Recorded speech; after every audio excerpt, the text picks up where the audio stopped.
চা is the secret of my energy. চা খাবে এটা আবার কি কথা? ছোট কাপে খাবেন না বড় কাপে খাবেন এটা জিজ্ঞেস করবা। আমরা যারা চা খোর তারা 5 টাকার চা খাওয়ার জন্য 5 মাইল ট্রাভেল করে যেতে পারি।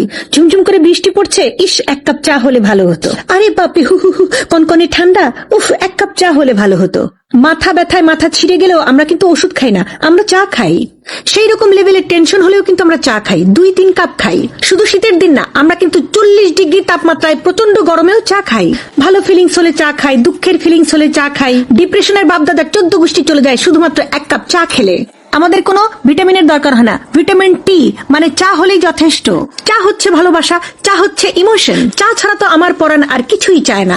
চা খাওয়ার সময় যদি কেউ শব্দ করেও চা খায় এরকম করে, তাও ভালো লাগে। ইম্পর্টেন্ট কোনো কাজ আছে সেটা পরে, আগে চা খেতে হবে, কারণ চায়ের চেয়ে ইম্পর্টেন্ট কিছুই হতে পারে। সকালবেলা নাস্তার পরে চা, দুপুরবেলা লাঞ্চের পরে চা। চা প্রেমিকদের চা খাওয়ার কোনো টাইম নাই। সকাল দুপুর রাত সন্ধ্যা যখন তখন আমরা চা খাই, এমনকি মধ্যরাতে 2টার সময় আমরা চা খাই।